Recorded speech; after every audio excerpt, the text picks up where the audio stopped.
Salam sejahtera untuk kita semua.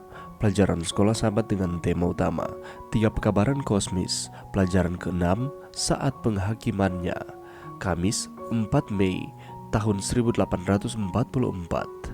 Pada 490 tahun pertama nubuatan 2300 tahun telah ditetapkan khusus untuk bangsa Yahudi kuno dan kedatangan Mesias.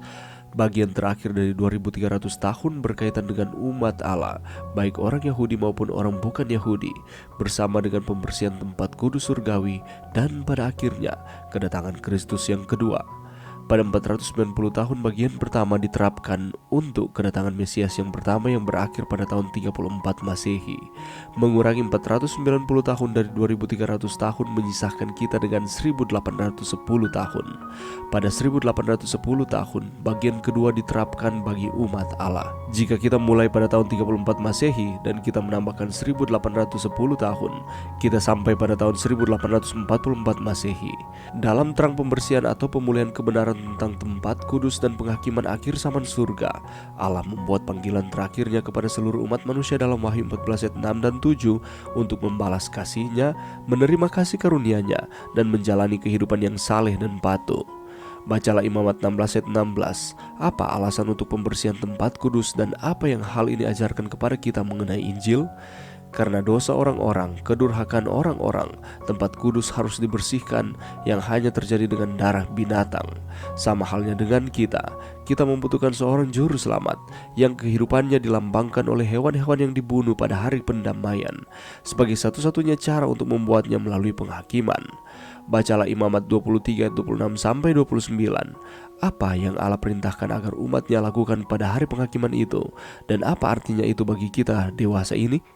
Bangsa Israel harus menyengsarakan jiwa mereka. Ungkapan ini mengindikasikan bahwa mereka harus merendahkan hati mereka sendiri dan memeriksa hati mereka, mengakui dosa-dosa mereka, bertobat, dan meminta Allah untuk membersihkan mereka sewaktu imam besar sedang membersihkan tempat kudus duniawi.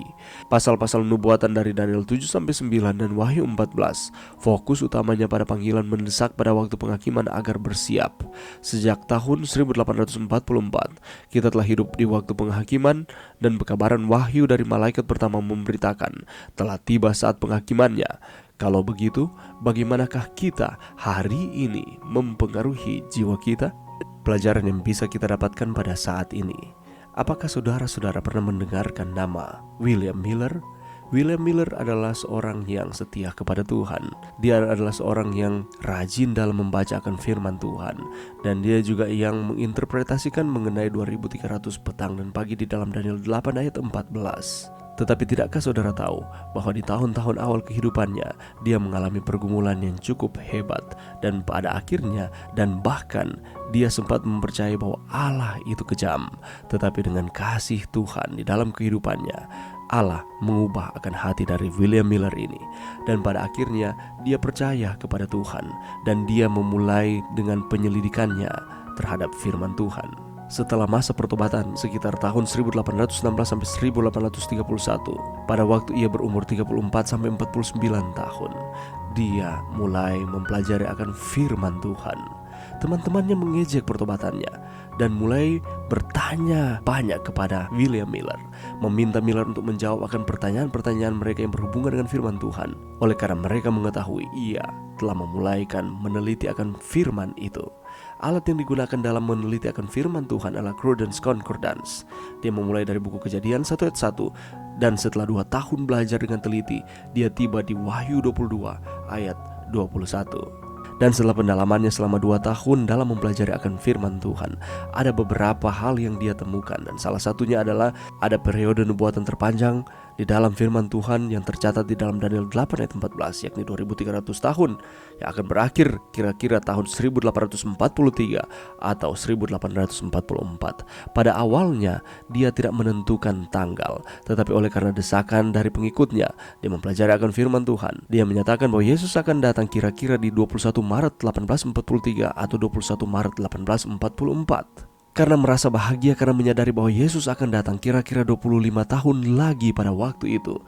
Dia kembali meluangkan waktu 4 tahun lagi sekitar tahun 1818 sampai 1822 untuk meneliti nubuatan tersebut. Kemudian dia menambah lagi 9 tahun untuk lebih meneliti lebih dalam lagi Daniel 8 ayat 14 di tahun 1823 sampai 1832. Pada awalnya dia ragu untuk menyampaikan akan kebenaran ini oleh karena dia bukan pendeta atau pengkhotbah, tetapi ada pengalaman yang dia rasakan sehingga pada akhirnya dia yakin untuk menyatakan ini kepada banyak orang. Kita boleh lihat peristiwa ini di dalam pergerakan sejarah gereja kita, dicatat di dalam sejarah, bahkan di dalam sejarah dunia. Tetapi ada seorang yang bernama Samuel Snow. Dia adalah seorang pendeta dan dia mempelajari pekabaran dari William Miller mengenai kedatangan Tuhan di tahun 1843 atau 1844 berdasarkan Daniel 8 ayat 14. Dan Samuel Snow menyatakan bahwa Yesus tidak akan datang di 1843 melainkan di dalam tahun 1844, terlebih khusus pada tanggal 22 Oktober. Dia beralasan bahwa Yesus akan memenuhi tugasnya sebagai imam besar pada hari raya pendamaian yang nampak pada kalender Yahudi pada hari ke-10 dalam bulan yang ke-7 berdasarkan Imamat 16 ayat 29. Dan berdasarkan kalender Yahudi ini atau Karaite kalender, Snow menyimpulkan bahwa hari raya pendamaian akan jatuh pada 1844 pada bulan Oktober tanggal 22. Dan mereka sangat bersuka cita atas dasar penemuan ini.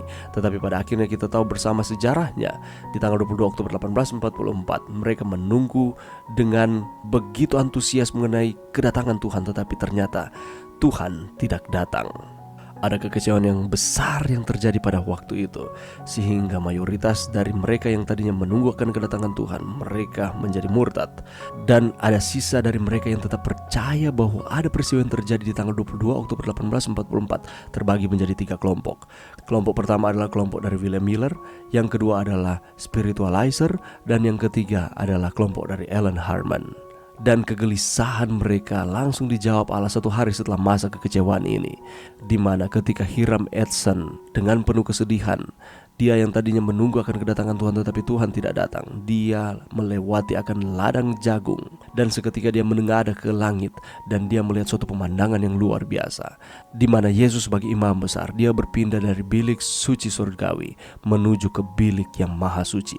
Dia mengadakan pendamaian dan penghakiman sebelum kedatangan Tuhan yang kedua kali itu dimulai.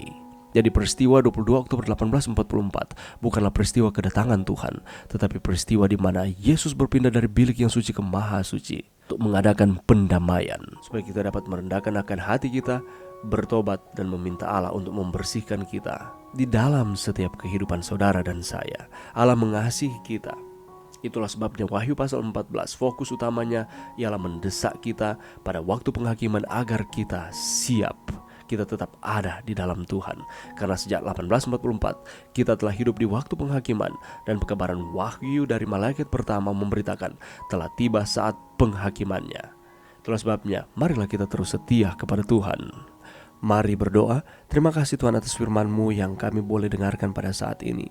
Bantu kami Tuhan untuk kami terus setia kepada Tuhan, karena kami hidup di akhir zaman. Ini doa kami di dalam nama Yesus. Amin.